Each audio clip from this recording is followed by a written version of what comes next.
Day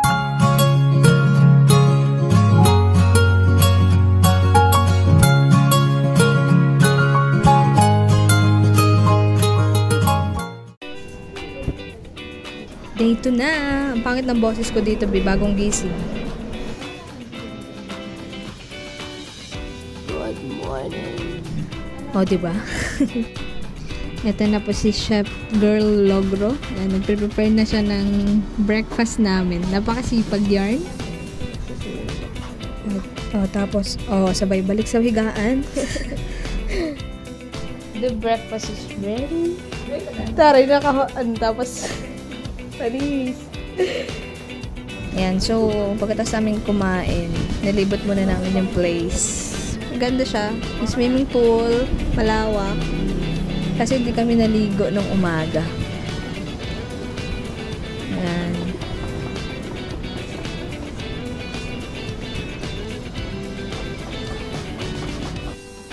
Grabe yung building, oh. Mas patangkad pa sa akin. Naglaro na lang kami ng volleyball na may ito pala yung habulan na may konting volleyball. Ganon din sa basketball. O, diba? Yes, kaka-check out lang namin sa Kasara. Lipat naman kami ng ibang hotel. Ano pangalan ng hotel? Jade. Lipat kami sa Jade. Lakad muna kami. Kaya kami lilipat kasi hanggang 12 lang yung pinabook namin. So, hindi na kami nakapag-extend kasi may nakasked na that time. So, kailangan namin lumipat sa ibang hotel. Magpabook na lang kami ulit. Yan, nag-taxi na lang kami papunta dun sa next naming lilipatang hotel.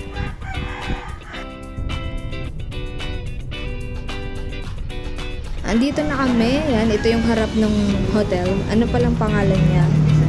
The Exchange Regency. Gahanap na kami ng room.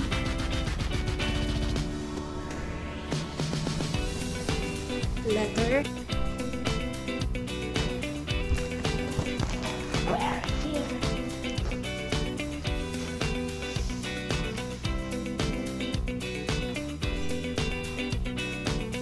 Where's the light?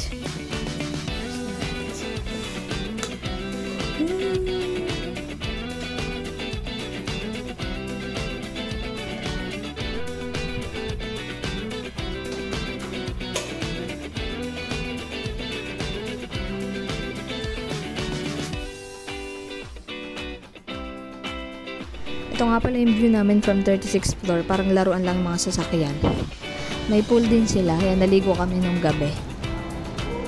Pakalamig. Meron din silang billiards. Pwedeng maglaro dito.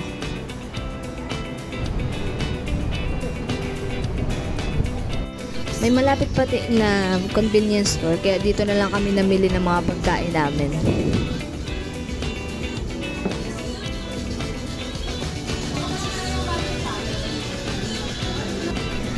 Medyo tipid-tipid lang din kami sa foods. So, nung afternoon, pumunta na kami sa Mall of Asia. Yan. Sabi ko nga, babalikan ko talaga to. Wahahaha! Pagod maglakad, B.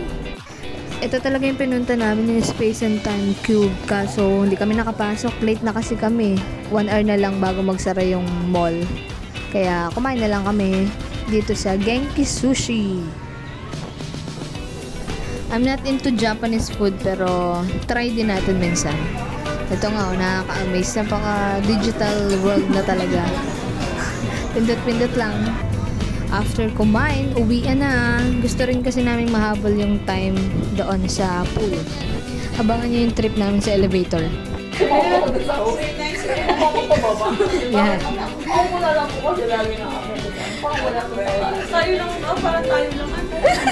See you sa day 3. Bye-bye.